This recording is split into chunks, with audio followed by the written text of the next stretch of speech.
There we go. Without objection, the chair is authorized to declare a recess of the subcommittee at any time. The subcommittee is meeting today to hear testimony on America First, U.S. leadership and national security in international conservation. Under Committee Rule 4F, any oral opening statements at the hearing are limited to the chairman and to the ranking member. I therefore ask unanimous consent that all other members' statements be made part of the hearing record if they are submitted in accordance with Committee Rule 3.0. Without objection, so ordered. I ask unanimous consent that the following members be allowed to sit and participate in today's hearing. The gentleman from Mississippi, Mr. Ezell.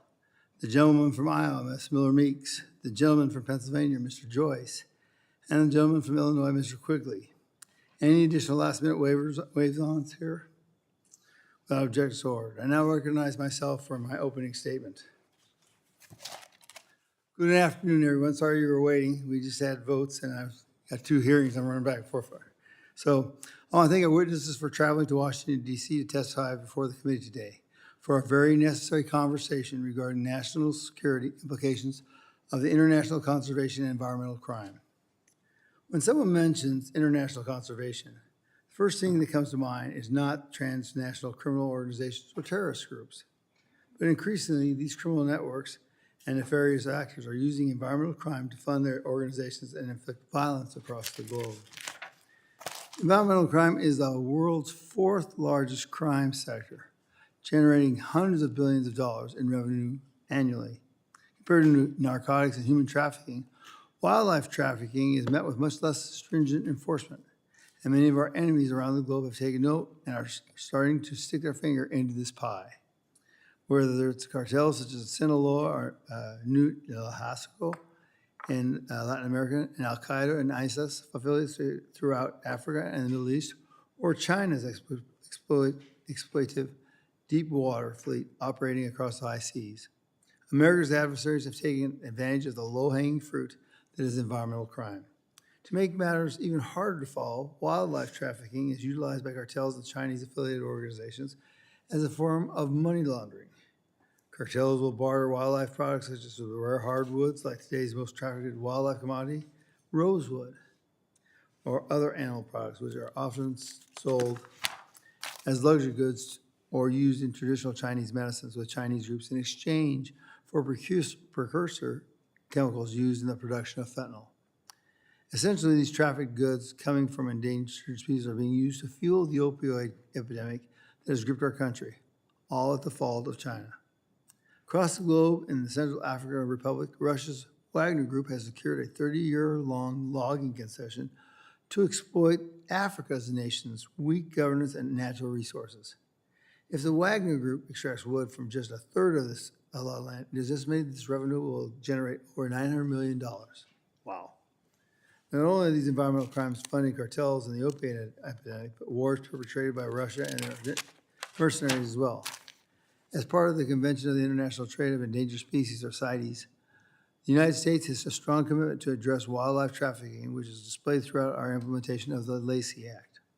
Despite our strong regulations, some illegal suppliers are still able to slip through the cracks and access the lucrative American market through mislabeling practices or laundering their goods through countries with much more lax oversight, such as China. Today, we'll be hearing from witnesses coming from industry groups, academia, and prior service with the Fish and Wildlife Service about the disastrous effects of wildlife trafficking, illegal logging, and illegal, unreported, and unregulated fishing have towards our nation's economic, border, and resource security. These effects don't just allow criminal groups to proliferate, but these crimes cause downstream consequences that ultimately harm American producers properly operating according to the rule of law. I look forward to the hearing from our witnesses today about how these crimes are proliferating and the ways that we can mitigate their consequences. I thank you, and I now recognize the ranking member, Ms. Dexter, for her 5 minutes. Thank you, Mr. Chairman, and thank you to the witnesses for being here today. Wildlife trafficking has spiraling impacts. It makes entire ecosystems more vulnerable to collapse. It threatens the foundational biodiversity on which all economies depend. It undermines legitimate businesses that work hard every day to operate within the law. In the case of illegal, unreported, and unregulated fishing, the human rights abuses are appalling, and food contamination contamination issues are widespread. But as a physician, I want to focus on an under-recognized national security threat, the spread of dangerous pathogens through international wildlife trade, both legal and illegal. The 2018 National Biodefense Strategy, released by the first Trump White House, says it plainly. Biological threats, whether naturally occurring, accidental, or deliberate in origin, are among the most serious threats facing the United States and the international community. Outbreaks of disease can cause catastrophic harm to the United States. They can cause death, sicken and disable on a massive scale, and they can also inflict psychological trauma and economic and social disruption. Again, that was the Trump administration. COVID is the most obvious example, having most likely been spread through a wet market where wildlife was traded legally. In 2002, a different SARS outbreak was caused by trade in civets. Mpox was first introduced in the US from pet prairie dogs that were co-housed with rodents imported from Ghana. The data are overwhelming. Roughly 75% of infectious diseases originate from animals, and over 70% of these emerging diseases from animals originate in wildlife rather than domesticated animals. The avian flu outbreak alone in the US has killed 2 out of the 7 confirmed human infections in the US, had killed 2 out of the 7 confirmed, and have resulted in the deaths of 185 million birds. Damage estimates exceed $1.5 billion. Major disease outbreaks from zoonotic diseases, or as most of the people here know, diseases that jump from animals to humans, can emerge through wildlife trade, but they also originate domestically. One of this country's biggest national security vulnerabilities is that no one is systematically tracking these diseases as they move across the country in wildlife. The National Academies of Science, congressional blue ribbon panels, nonprofit organization studies, and the National Strategy on Biodefense have recognized the need to conduct disease surveillance in wildlife across the country in order to help prevent major outbreaks. That's why I've been working with states, tribes, hunters, and zoonotic experts on legislation to shore up our national security with wildlife disease surveillance. I hope my Republican colleagues will work with me to find common ground on this effort. Unfortunately, so far, it has been the opposite. They gutted USAID, which led a global cooperative effort to track zoonotic diseases overseas before they reached their shores. In 2021, Democrats passed the American Rescue Plan, which included $20 million to combat wildlife trafficking, $45 million to track zoonotic diseases, and $10 million to stop the trade of wildlife that pose serious health risks. Much of that funding was rescinded by Republicans before it could ever be used. They cut the funding for U.S. Fish and Wildlife Service law enforcement, leaving it severely understaffed. And they disbanded the Department of Homeland Security team, which was poised to make significant inroads into wildlife trafficking. So once again, we are here watching my colleagues blame agencies for failing to do a job that they themselves have defunded. I agree with my colleagues and my chair that this is a major issue that we need to be addressing. However, we shouldn't be cutting the funding to do just that at the same time that we demand better. We all should be demanding better. And I, with that, yield back to the chair. I think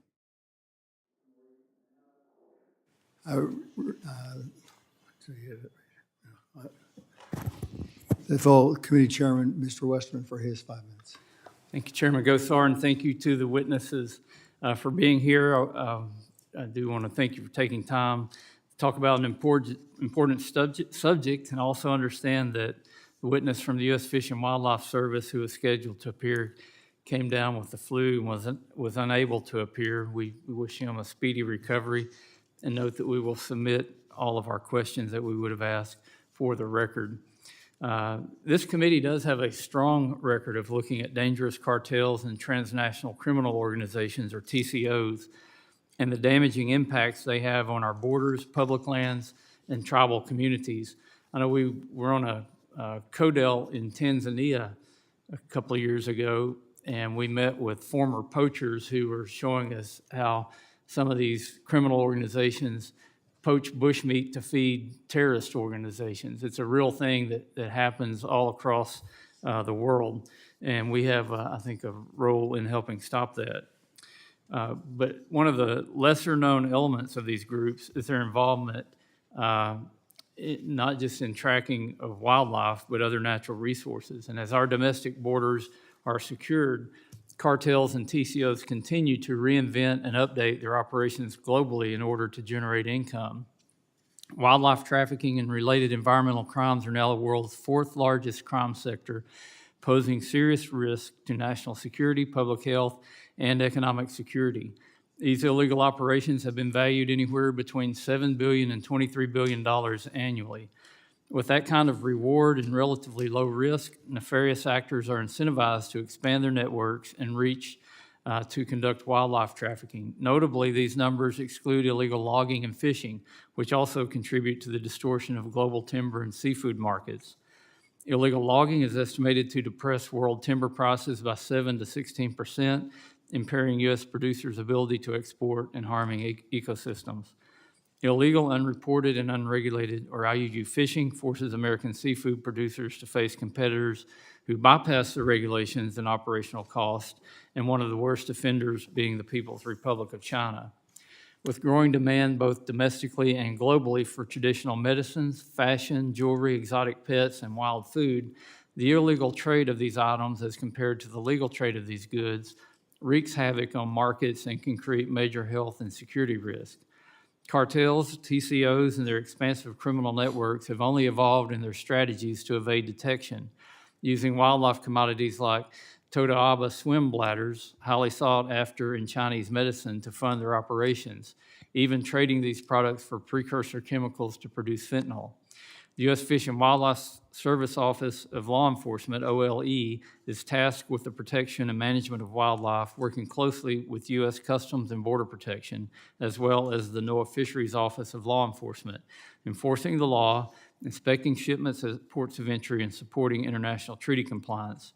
Addressing the complexities of international wildlife trafficking, IUU fishing, and illegal logging requires effective interagency collaboration and careful participation in international discussions and investigations.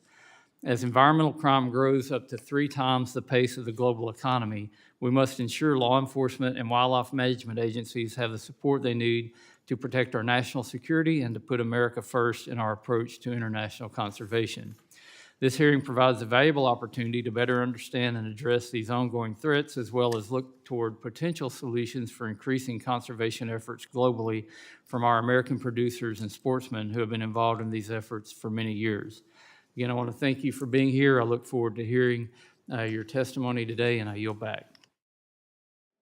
The chairman of the full committee, I now recognize the ranking member for the full committee, Mr. Huffman from California. Thank you, Mr. Chairman. And I am glad we're having a hearing on this subject. It's a very important subject.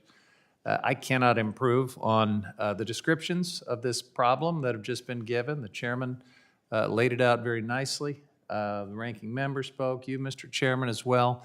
I am troubled, though, at the disconnect, because we all agree that this is a huge problem. It has major national security implications, as many have already said.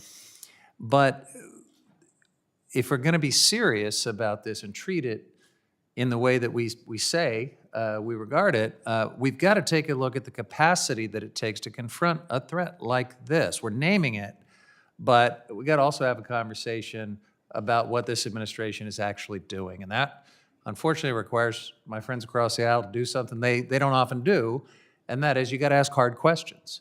You've got to hold this administration to a high standard.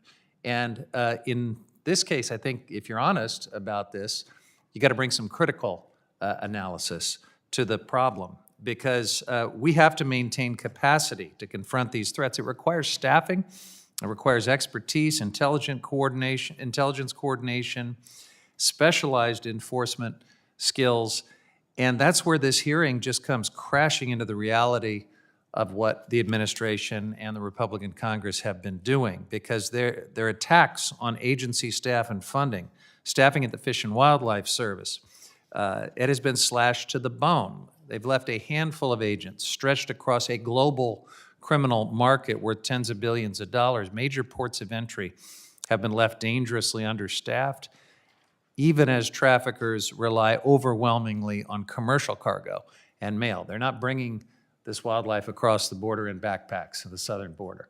At the same time, the Trump administration shut down the Wildlife and Environmental Crimes Unit at DHS, the very unit created to target fraud, money laundering, and sanction evasion tied to wildlife trafficking. So put plainly, this administration and its apologists have virtually taken apart the mechanisms that were designed to confront this problem that we all seem to take so seriously.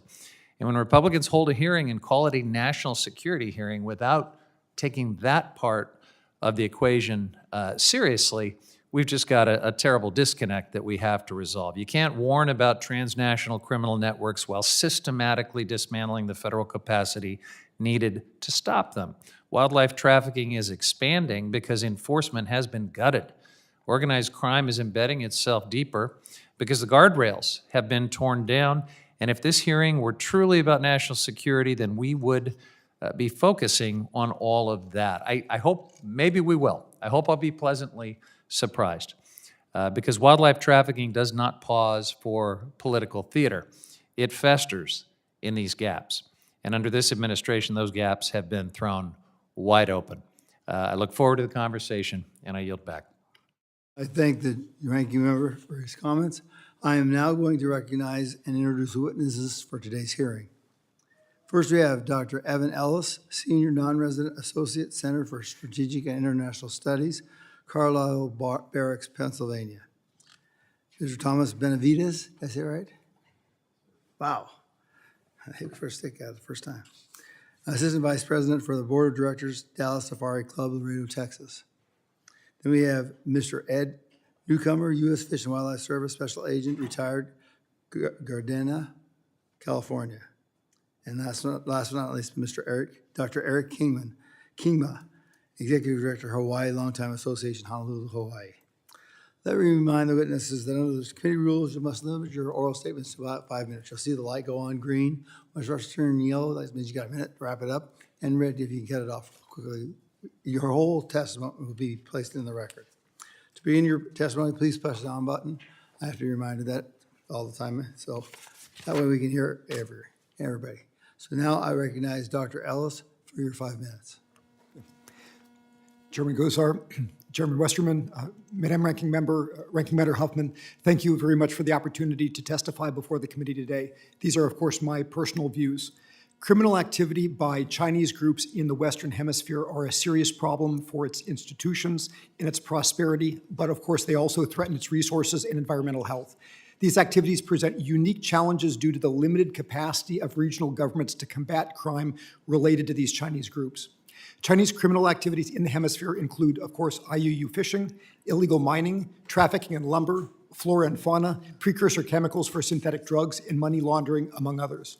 They involve multiple groups of different sizes, from familial networks such as the Zhang cartel and precursor chemicals to the larger 14K and Sun Yee-on triads, the Fujian Mafia, Flying Dragons, Tai Chin, and Fuqi, among others.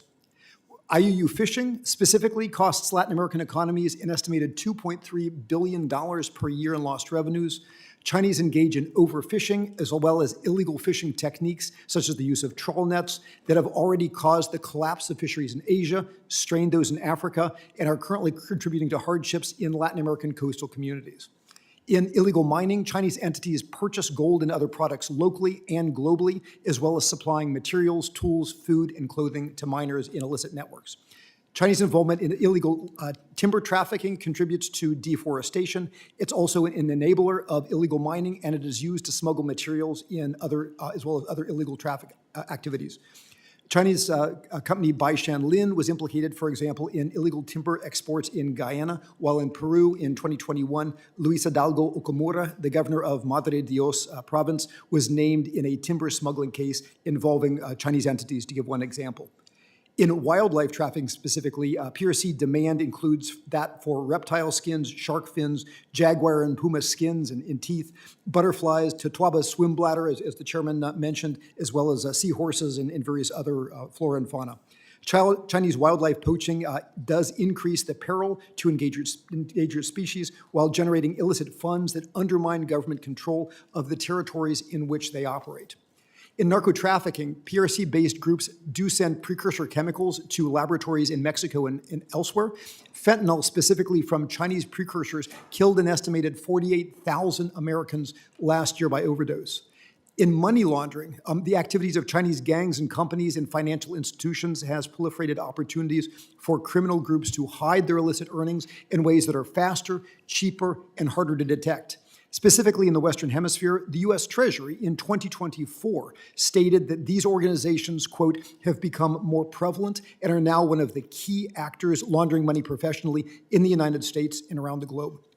Because Chinese illicit networks operate both in Latin America and the United States, they potentially support also PRC espionage activities here. With respect to human trafficking, anecdotal evidence suggests that a racket involving prepayments to move ethnic Chinese through networks from the PRC to the U.S. through multiple Latin American countries, collaborating with local Chinese gangs and Chinese communities.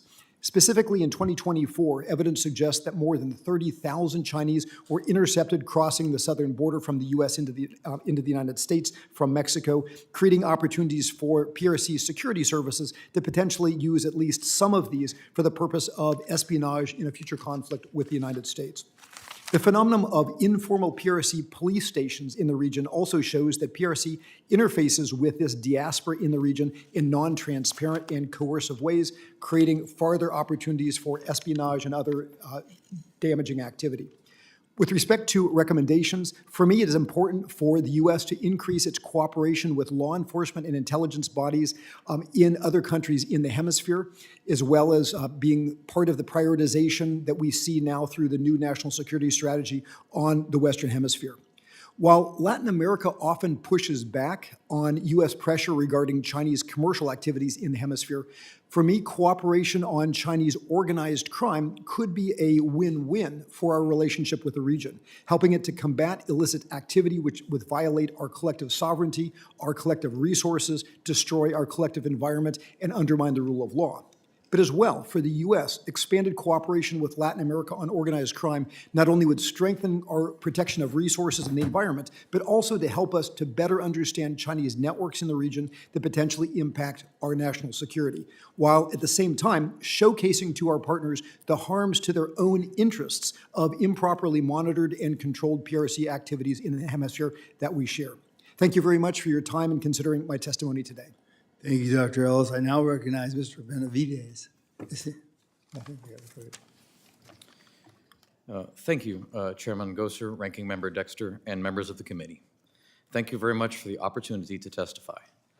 I am Tom Benavides, an Assistant Vice President for the Board of Directors at Dallas Safari Club. I, along with my family, have been ranching cattle in Texas for generations. My parents ingrained in me the value of being a good steward for our habitat, our livestock, and wildlife alike.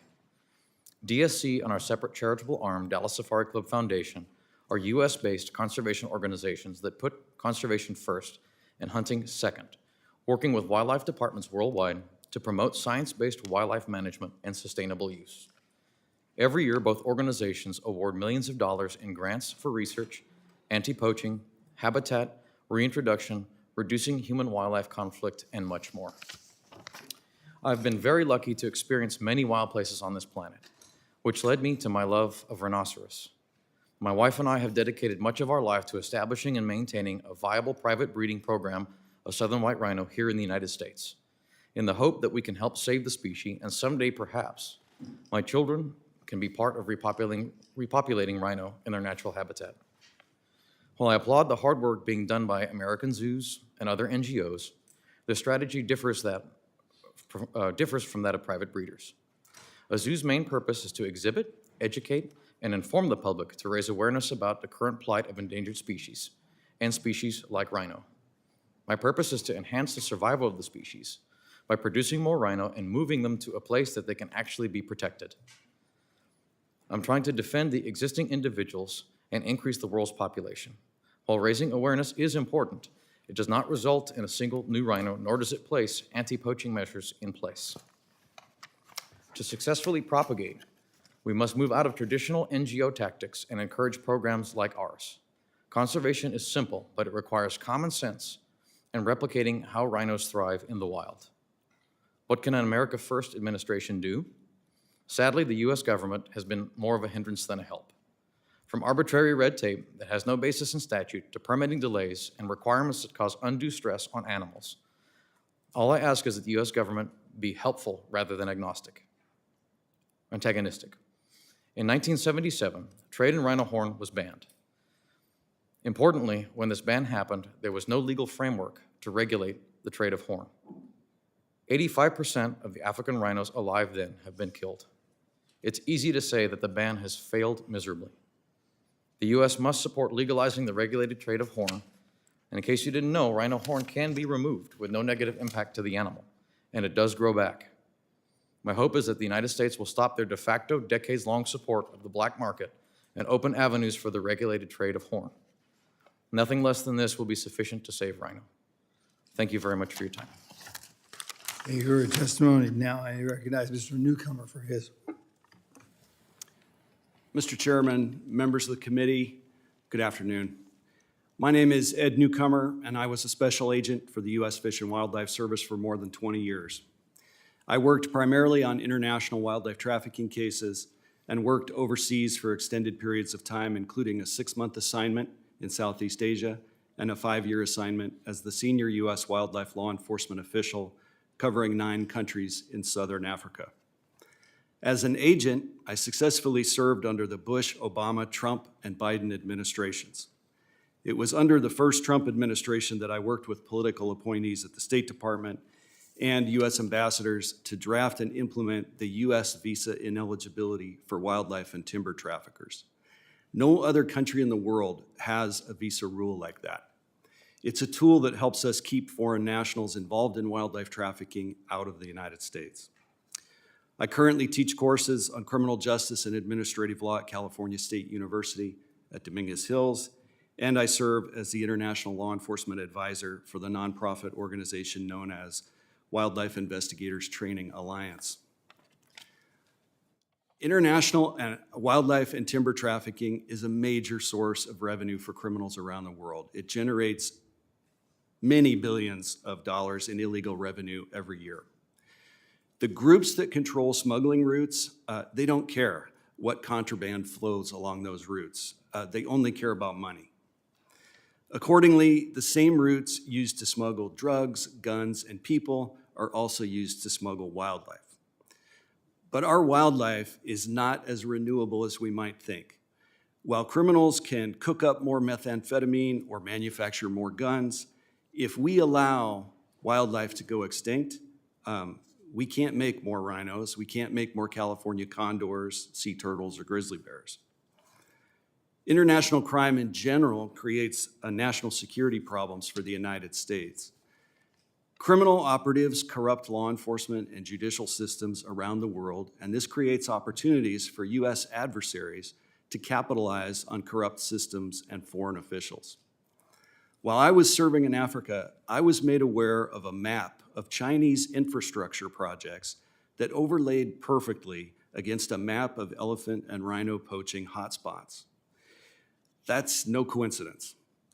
Members of Chinese wildlife trafficking criminal groups embed themselves around these infrastructure projects and arrive with briefcases full of cash. That's money that represents several years of salary for the local wildlife investigator or ranger. International wildlife trafficking also poses serious risks to the health and economic stability of the United States. Every year, smugglers bring live wild birds into the U.S. from Vietnam. These birds are frequently hidden on the smugglers' bodies while they fly inside the passenger compartments of long-haul commercial flights. The most virulent strain of bird flu happens to come from wild birds in Vietnam, and it kills about 50% of the humans who contract it. Imagine the consequences if that strain makes one small mutation that allows it to easily jump from human to human while maintaining that lethality. The highest death rate during the COVID pandemic was 3%. I gotta be honest, I lay awake at night wondering what will happen to this country if an easily transmissible, high mortality variant of bird flu arrives on an airplane. There are other zoonotic diseases that have an impact on our national security. Newcastle's disease infects domestic poultry and comes from wild birds like parrots. We know that an outbreak of Newcastle's disease in Southern California during the early 2000s originated from wild parrots smuggled into the US from Mexico. That outbreak resulted in the destruction of more than 3 million chickens and economic damages approaching $300 million. It literally put farmers out of business and raised prices for Americans at the grocery store. Combating international wildlife trafficking requires strong international relationships. Cooperation is really the best way to put America first. In Africa, I helped capture 3 major wildlife traffickers in Botswana, Malawi, and South Africa. That was only possible because of the strong, trusted, and mutual relationships the U.S. had with those countries. I'm very concerned that the chronic underfunding and understaffing at U.S. Fish and Wildlife Service law enforcement, and generally the dismantling of U.S. government agencies, is putting us at a real disadvantage when it comes to combating international wildlife trafficking. I love this committee's motto, putting conservatives back into conservation. There's no question that traditional conservative values are consistent with preserving our natural resources. Thank you very much. I look forward to any questions you have.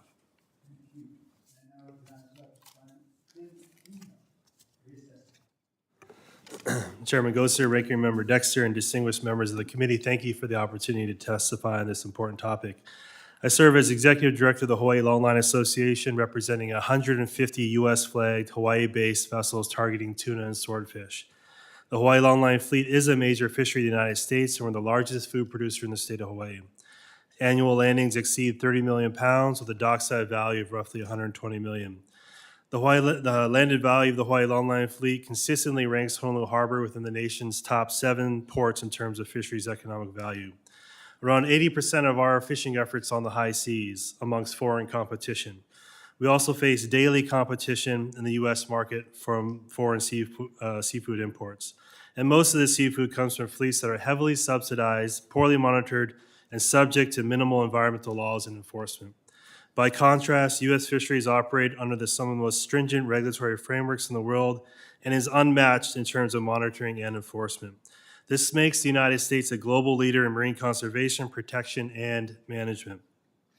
Despite this leadership, U.S. seafood producers have lost or continue to lose serious ground in the U.S. market.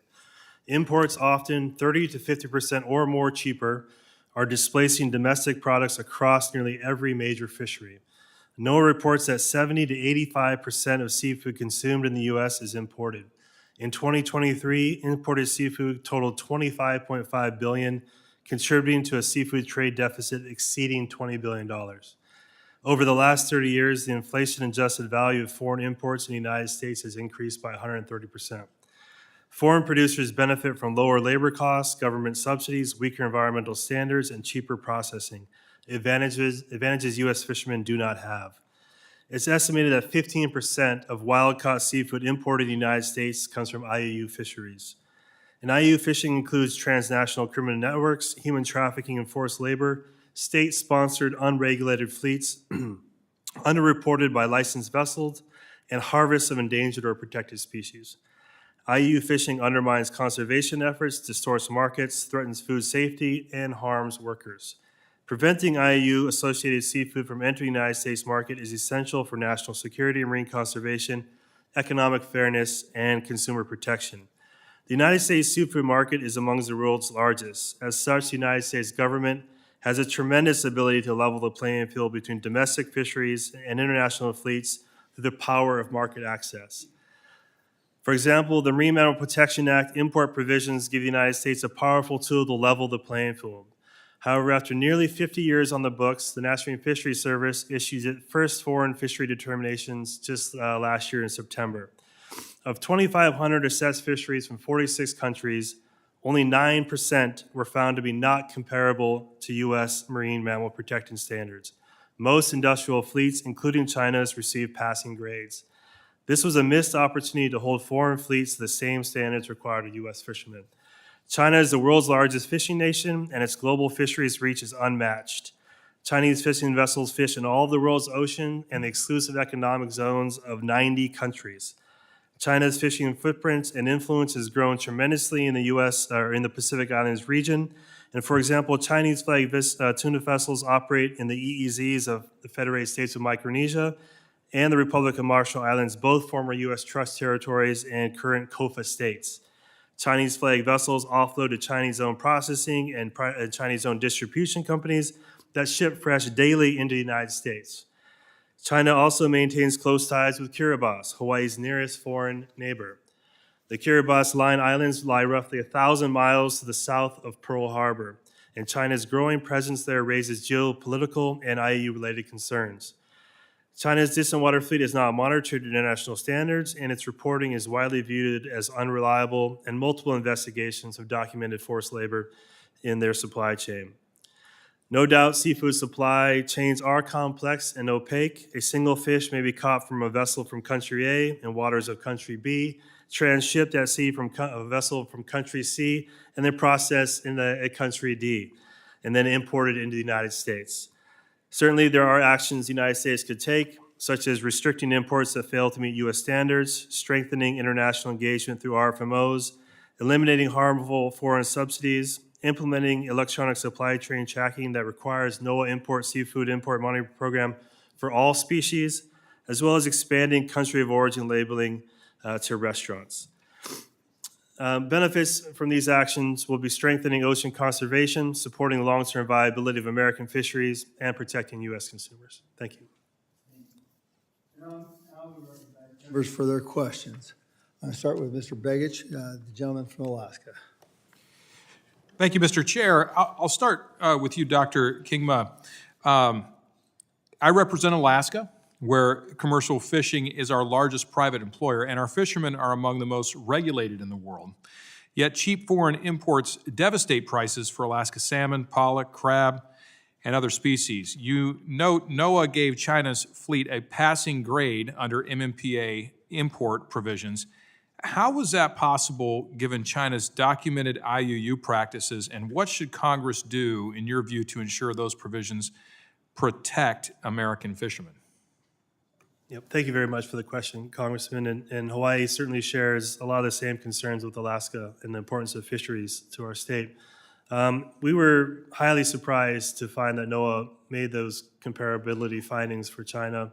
And I think one remedy might be that Congress directs the National Marine Fisheries Service to immediately investigate those determinations again and quickly, because we don't necessarily believe they made the right call there. Thank you.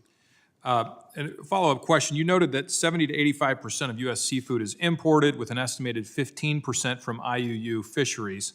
Alaska's invested heavily in traceability because we can compete on quality when consumers have accurate information. How would expanding the seafood import monitoring program and requiring country of origin labeling for restaurants benefit fishing communities in Alaska and Hawaii?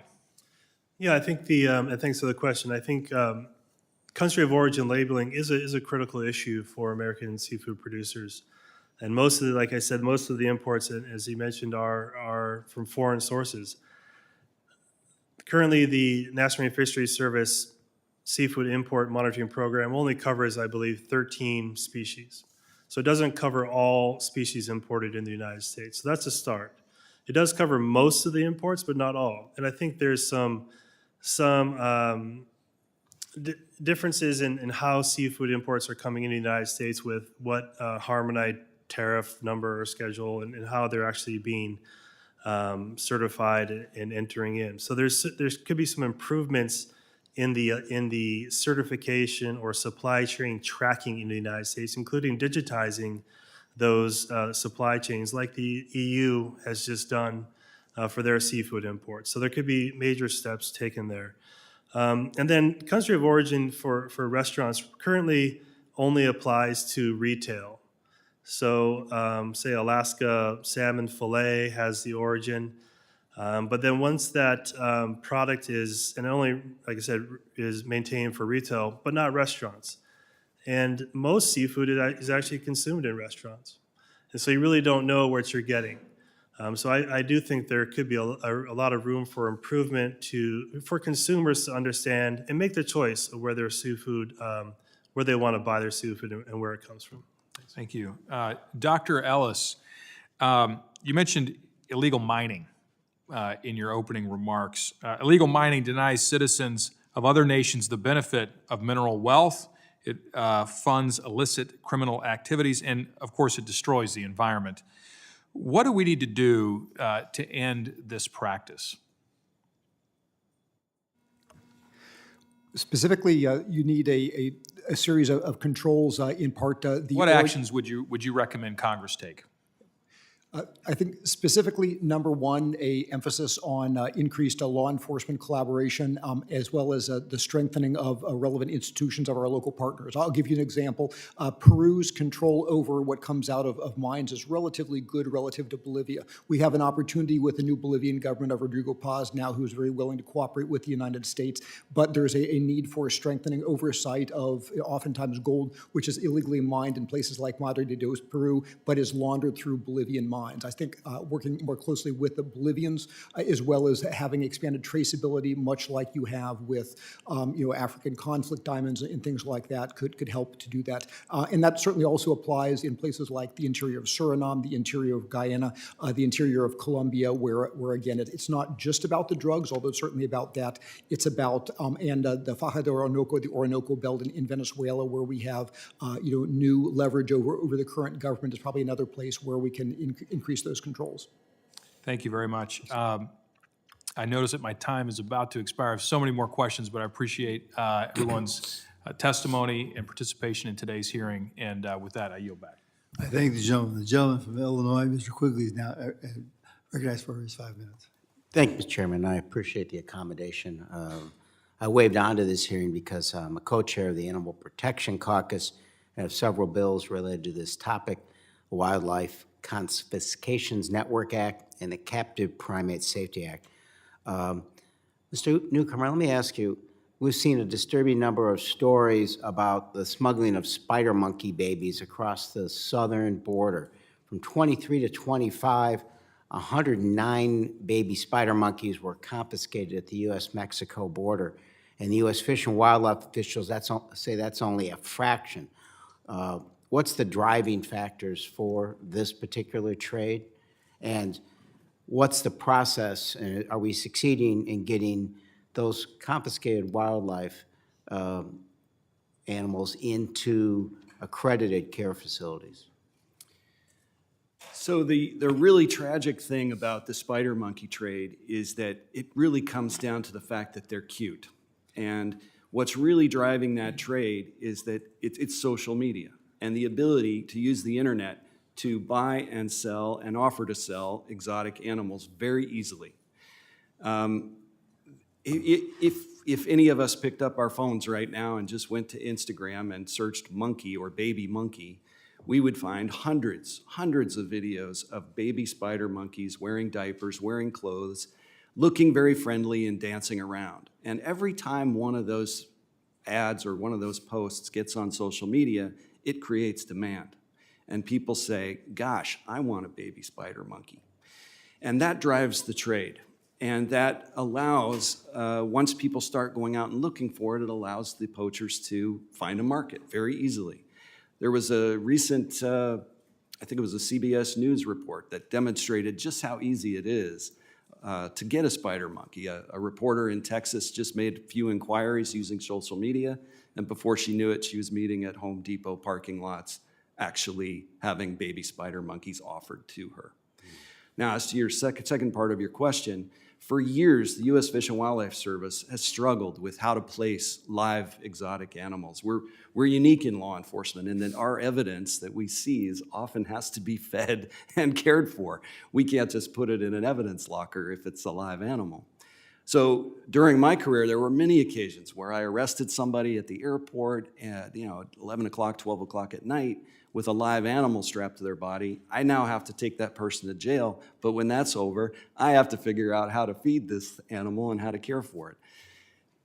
And in the past, it was really just individual agents and wildlife inspectors who knew somebody at a zoo or knew a wildlife rehabilitator that they could call at 2 in the morning and say, hey, can you help me? There's been a recent move to develop the Wildlife Confiscation Network. live wildlife confiscation network. And that has been incredibly helpful to U.S. Fish and Wildlife Service law enforcement. It's a network that basically has other people who are already connected in and with numbers and call trees, so that if an animal comes in to say LAX, whether it's a monkey or a snake or whatever, and it's confiscated, the U.S. Fish and Wildlife Service agent or wildlife inspector simply has to make a call to the Wildlife Confiscation Network coordinator. And, Yes, and sir. I appreciate that, given the short time. Yeah, yeah, sorry. I don't mean to cut you off, and I was at Born Free in South Texas, he lived this. Do you think the word is out there about the concerns for the proximity, the health issues of these primates having close contact with humans? I mean, are we trying to educate the public on that as well? That's a real concern and a real issue. I don't think the public realizes just how dangerous a primate can be, whether it's disease or not. But once that primate gets older, they bite and they scratch, and those scratches can cause serious diseases in humans. The sad thing is that a lot of these primates, as they get older, they will have their canine teeth removed so that they can't bite. And that, that's a horrible thing to do to an animal that relies on its teeth as part of its just day-to-day living. Can you, some of the other health issues that come from primates that you could list now, the Oh, my disease gosh. issues? Yeah, because they're primates, just about every disease that humans can get, primates can get. So it could be anything from, drug-resistant tuberculosis. Herpes can be spread through primates. Of course, Ebola. There's all kinds of nasty things that people can get from primates. We appreciate your work. I appreciate the entire panel and their service. Thank you. And I truly appreciate the accommodation. Thank you so much. Thank you for your interest. And the gentleman from Mississippi, Mr. Rozell, is recognized for his 5 minutes. Thank you, Mr. Chairman. Before I get into my questions, Mr. Newcomer, I just want to thank you for what you've done. I spent my entire life as a local, federal, and state police officer before coming to the Congress, and I too have had many times where at 2 o'clock in the morning we had to figure out something to get something to somebody. And so usually you looked on one of your fellow members on the shift, hey, do you know somebody we can take this animal to, or whatever it was. I'd like to submit for the record some questions that I will have for you later on, because I sure would like to talk to you some more about funding and about some different things that we could do together that I could help support the former mission that you had and now the mission that you do have. But thank you, Mr. Chairman, and thank you, all of you, for being here today and giving us such good information. Thank you very much. In a coastal district like mine, shrimping is not just a talking point, it's an economic reality and a way of life. Family-owned fishing boats, shrimpers, and small processors are in the communities and depend on fair access to the marketplace to survive. Right now, these producers are being squeezed out, not by better products or practices, but by foreign shrimp entering our marketplaces at no price a good American would even consider could match. That price gap it's not an accident. It's driven by dumping, government support, and serious allegations of labor abuse abroad. When shrimp produced under these conditions is allowed into the U.S. market, it doesn't just harm domestic producers, it distorts the entire system. It rewards bad actors, drives down prices, and makes it nearly impossible for U.S. shrimpers to even break even. I had them calling me last year. By the time they filled up with fuel and ice and deckhands and work, they were behind. They were going to lose money. American shrimpers we're not asking for special treatment. We're asking for a level playing field. And once we get to that and get through with this, the forced labor that we've seen from the Chinese, environmental abuse, and some of these unfair trade practices, we want to take care of our local folks, and that's what I'm here for, to try to do that. Dr. Kingma, I got a few questions for you regarding our illegal, unreported, and unregulated fishing. If unfair imports continue to go unchecked, what's the future look like for domestic shrimping in our communities? Thank you, Congressman, for the question. I think you can replace, Gulf shrimp with every single major U.S. fishery in those remarks. we are losing, and we're losing rapidly. The same case for Hawaii, Alaska fisheries, East Coast, Gulf, you name it, West Coast. The U.S. market is huge and it's powerful, so we have to use the accessibility to the U.S. market to support domestic fishermen and level that playing field. So somehow, certainly restricting imports that are subsidized, that are from IUU, is the immediate start. And then also on the regulatory aspect, leveling the playing field from the regulatory frameworks that we're subject to, those should also be applied to foreign fisheries. And in doing so, you support marine conservation and you support U.S. domestic fishermen. Thank you. Would you agree that allowing imports produced with forced labor in the United States market directly undermines American workers and lawful business? Yes, 100%. What policy recommendations do you have to curb the importations of shrimp so our shrimpers can fairly compete? Yeah, I think it's, like I said, ensuring that the imports that are coming in meet U.S. standards. And in meeting U.S. standards, we have to figure out how that fishery product is produced. And if it's produced with forced labor, it has no business being in the United States. If it's subsidized, and if they don't follow U.S. environmental standards like Marine Mammal Protection Act, it has no business being in the United States. Thank you. And I look forward to continuing this conversation. And Mr. Chairman, I yield back. Thank the gentleman from Mississippi. I'm now going to kind of a little out of order. I'm going to go next, because I've got votes clean across the campus here. So, Mr. Newcomer, wouldn't you could spend all the money you want to with law enforcement, but you have to have compliance or help from the public? Would you say that would be the case? I'm sorry, I missed the very first part of your question. So you can have all the enforcement you want, but you need to help from the public, do you not? Oh, yeah, absolutely. So if you were to empower the average citizen to be part of this situation where they start looking out for animals and really will talk and tell, you can make a real big impact to that, could you not? Yeah, I think if you empowered the average citizen, that, yeah, you could make a help. So if you were to make your success model, the elimination of these animals being transported and trafficked, you could make that part of the supposition that would increase money, right? And like say in a fund. Where I'm going with this is I have a bill, okay? It's called the Lasso Act. And what it basically does is it takes all the revenues coming off of public lands and turns it over to Social Security. Well, what that's going to do, now you've got an interest in it. So now you're going to be investing your time and energy if you see something illegal coming up, because that takes away from your benefit from the public lands. Would you agree? Well, I've made qualified agreement. Okay. I think that sometimes there's a fine line that can't be crossed where it actually creates a mechanism for laundering. And sometimes if there's a legal way to deal with wildlife, it creates the perfect opportunity to hide illegal wildlife transactions. So I understand what you're saying for sure, and my gut instinct is to say, yeah, you're right. But then I remember cases that I worked on where people actually hid illegal wildlife in a legal mechanism. Gotcha. For the record, I'd like to put in the record all these little different hits that were depicted on the border just in Arizona for different years. I mean, parrots to bladders. You can't believe what's in this thing. So we're done. Mr. Benavides, hunting has played a big role in big animals particularly. How could it help us with these small animals?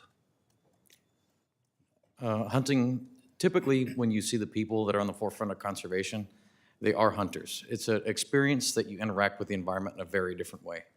Most hunters will look at things, whether they're megafauna or smaller animals, and they'll say, okay, well, to interact the best that we can, we look at environment, right? We look at maintaining a healthy environment, and we look at maintaining a healthy habitat. What does that habitat support?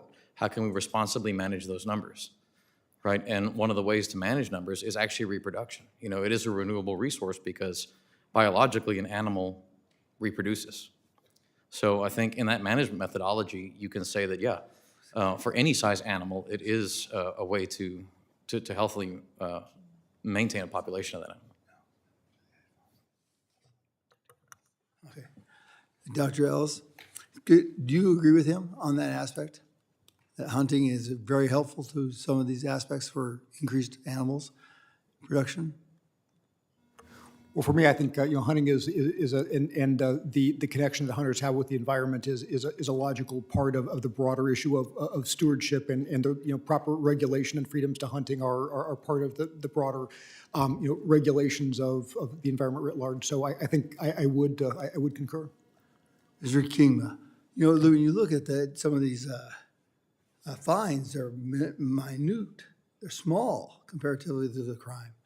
Would increasing those fines make a difference, and making an example out of a crawler, a Chinese crawler, or something like that for a while, would that help? Yeah, I think to a certain extent, thanks. But also, we have limited ability to fine foreign vessels of another country. That only occurs if they're fishing in U.S. waters. But we do have an incredible ability to limit or prevent access to the U.S. market. So I think we should focus on the accessibility rather than a fine onto a foreign vessel.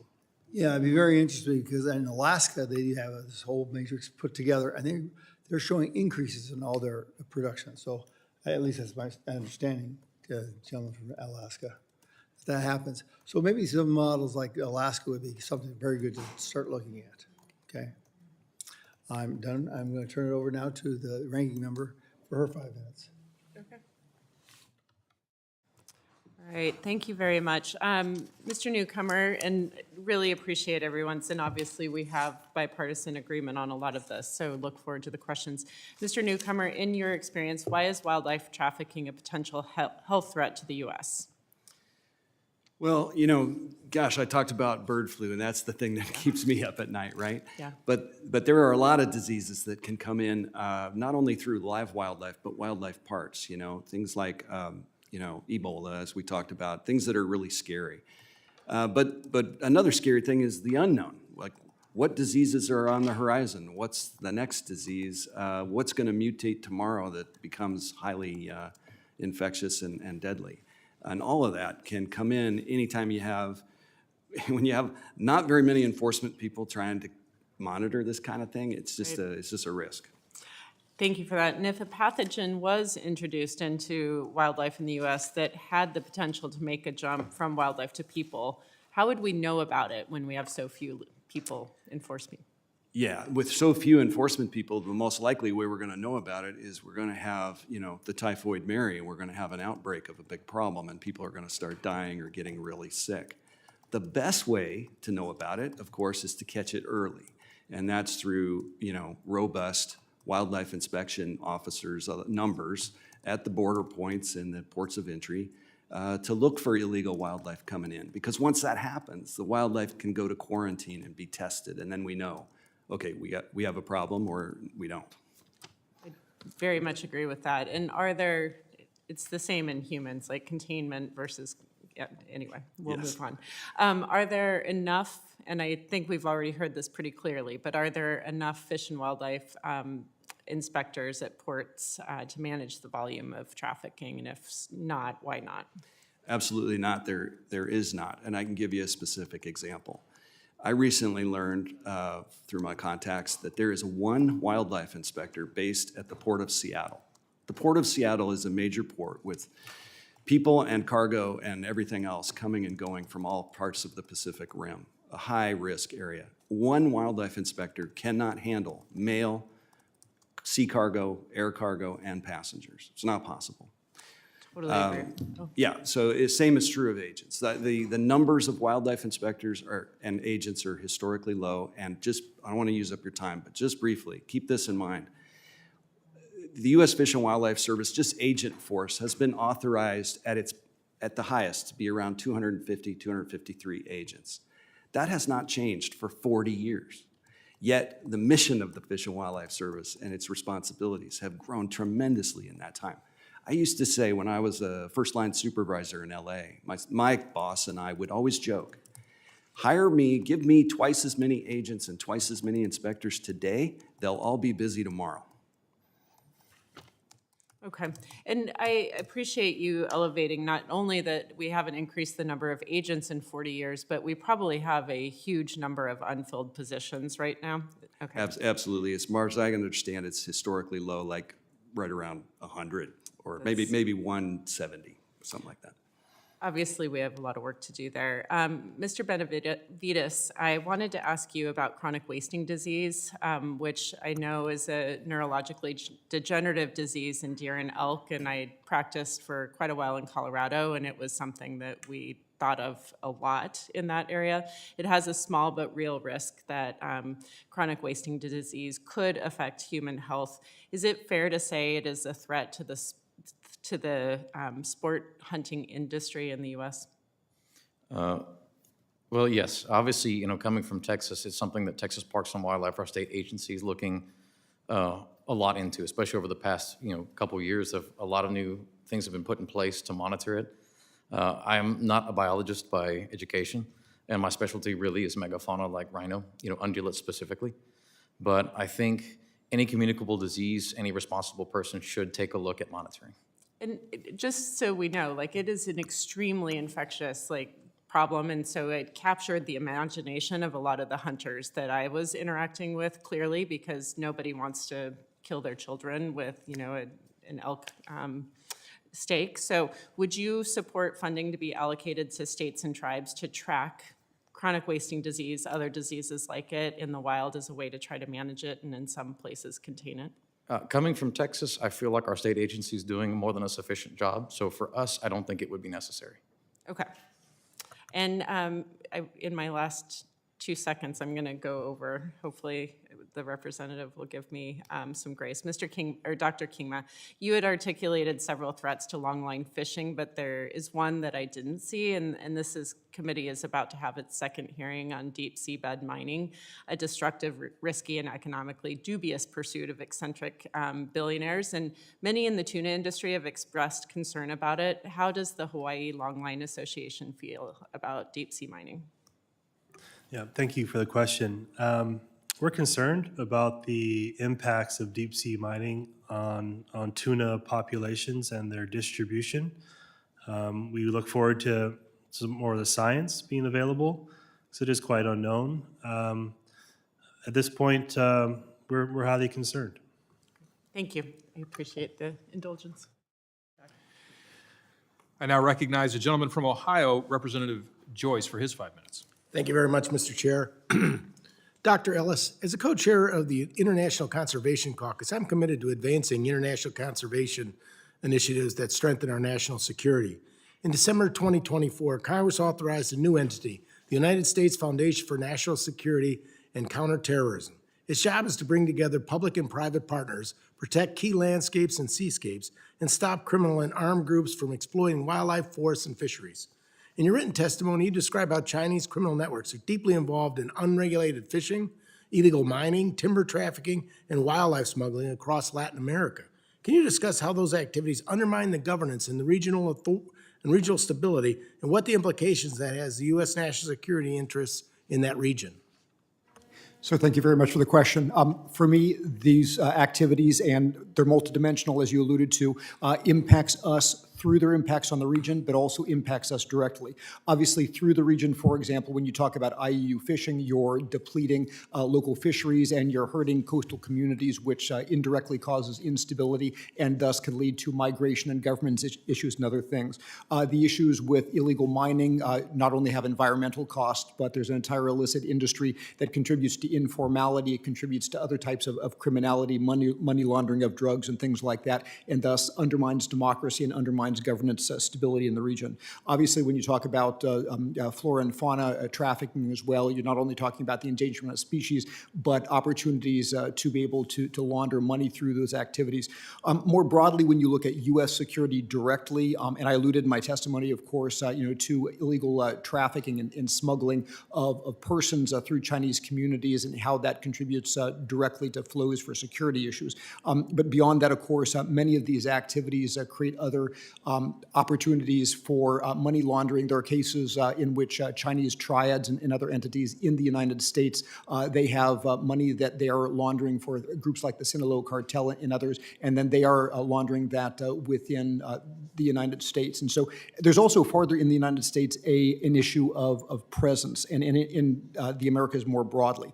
If we ever have to fight a war against the PRC in the Indo-Pacific, it's not just directly the homeland and the people who are coming across the southern border, but it's also other areas where U.S. Southern Command and others could have their equities put into jeopardy. And so there are concerns with respect to, for example, IU fishing and the possibility of espionage assets and other things to hide within those vast IU fleets which go on the deep water side from the Galapagos, Ecuador, Peru, Chile, through the Straits of Magellan, Argentina, putting in Uruguay, et cetera. And so it's really multidimensional. It's the idea that when you have people, networks, and money and physical presence with an adversary nation, although it's not all directed by that government, it creates opportunities for that government to want to do harm to you in times of conflict. Thank you very much. Dr. Kingma, the U.S. has a strong interest in sustainable fisheries and in limiting the impacts of foreign fishing fleets on governance and markets. In your written testimony, you describe how China is the world's largest fishing nation, responsible for around 30% of all the high seas. In your view, how do China's subsidized fishing fleets influence other nations economically and politically, and what impact do these operations have on the United States? Yeah, thank you for the question. I believe China's fishing fleets serve multiple purposes for that country, and it's more than fishing and food security, but also geopolitical influence and dominance. And so from our experience and from being on the ground in many Pacific Island countries, you feel that presence and you see those vessels. And our fleet in particular fishes on the high seas most of the time, and we see a growing level of presence of Chinese fishing vessels in our neighborhood. And so I think the United States has to be highly concerned with where this is going and utilize everything in its power, including the access to the U.S. market, to prevent the expansion of Chinese fishing effort that we believe is certainly unregulated and unmonitored, and really to understand their objectives. And we certainly understand that they are closing in, certainly in the Pacific Island region, to the extent that we've never seen, previously. Thank you. Mr. Benavides, U.S. leadership is critical to global efforts to protect endangered species. In your written testimony, you argue that the international ban on rhino horn trade has failed and empowered illicit market criminal networks. Based on your experience, how could regulations be designed to conserve wildlife and protect local communities, even in controversial cases like the rhino horn trade? What safeguards would be necessary to prevent abuse within a legal market? Well, specifically when you talk about rhino horn and U.S. involvement in CITES, the charge of the CITES membership is to support the request of the host country. Right. In my written testimony, I included a link that shows the High Court of South Africa ruled that rhino horn is a privately owned item and is tradable for the purposes of conservation. So those initiatives and money that could be garnished from the private trade of horn could be put into anti-poaching programs and the proliferation of the species. And South Africa actually has, outside of the chipping program, to track international movement of the horn, there is what they call RODIS, which is the Rhino DNA Index System, which they can actually tie the cells from the horn directly to the host animal, so you can monitor illegal trade versus legal trade. I apologize for going over time. No, I certainly appreciate it. I realize I ran over and I beg the consideration of the chair at this time. I thought the question might be worthwhile. Thank you. Or his answer would be worthwhile. It was, and I appreciate that. Thank you. We're going to go ahead and extend some time for additional questions, and I'll recognize myself for an additional 5 minutes. Mr. Newcomer, what are the penalties for illegal wildlife trafficking? Well, they vary greatly depending on the law involved, obviously. Shocking to most Americans, I think, would be the information that the Endangered Species Act is at maximum a Class A misdemeanor, which means that the maximum penalty would be a year in jail and a $100,000 fine. How much does a trafficker, how much can they earn typically? Traffickers I've personally chased, Even a butterfly trafficker I arrested once, made $100,000 a year. He tried to sell me $300,000 worth of protected butterflies. Wow. So it can be a lot of money. So do you think that, in your professional experience, the penalties for wildlife trafficking should be increased to help deter wildlife trafficking? I think that would be a very positive step in the right direction. Yes. Okay. In your written testimony, you described the lack of, quote, policies, directives, or guidance on how attachés are to conduct their operations overseas, what the expectations are of attachés in building and maintaining interagency relationships, or how U.S.-based agents are supposed to interact with attachés. To your knowledge, since your retirement in 2022, has this policy guidance been updated? And if not, what specific guidance would you like to see implemented for attachés to help improve the work of the Fish and Wildlife Service investigative offices overseas? Yes, as of last week, I confirmed that there are still no internal policies, guidance, nothing for how attachés are to operate overseas. Having served as an attaché myself, I would have really appreciated not only some guidance about how we were to operate, but to have some input into that. And part of that is, I think, an expectation for attachés should be building relationships between the United States and foreign countries that we need to share information and cooperate with to combat wildlife crime. Sometimes, it was interesting in the attaché corps, about half of us really believed in, bilateral operations, and the others really thought the U.S. could fight wildlife trafficking all by itself and essentially police the world. And in my experience, that is not an effective strategy. Thank you. Dr. Ellis, your testimony describes China's 17,000 vessel distant water fleet engaged in systematic IUU fishing that has collapsed fisheries in Asia and now threatens fisheries in Latin America. For Alaska, it's not abstract. China's fleet operates in the North Pacific near our waters, and our fishermen see these vessels. What tools should the U.S. deploy, sanctions, port state measures, diplomatic pressure, or another tool to hold China accountable for what amounts to state-sponsored resource theft? Well, certainly, sir, all of the above. First of all, beginning with the responsibility when one flies the flag of China or has other ties. In other words, they then become legally responsible for the actions of their deep water fleet. We've had difficulties with China on that. I think certainly more pressure can be put on China with respect to that. I follow this issue closely in Latin America, in the Caribbean, and oftentimes the issue there is cooperation and technical capabilities of those governments. That goes into security cooperation, that goes into cooperation that we help facilitate between them. If there is a particular fishing vessel and they may not put into port in Peru because they offload their cargo to a to a logistics vessel, et cetera, but they may put into the port of Montevideo, being able to facilitate getting those bad actors. And also there are technical capabilities that we, in terms of ISR and in military terms and other things, where we can help bolster the capability of our partners not only to respond, but to have maritime domain awareness, as well as in protecting other certain vulnerable areas like maritime protected areas. And would you say that what we see in part is a regulatory arbitrage activity that's occurring? So it's not just IUU, but it's also the fact that once they're outside of the exclusive economic zone of the United States, they engage in fishing practices that we would not condone here in the United States. That they're involved in destructive environmental practices, over-harvesting, et cetera.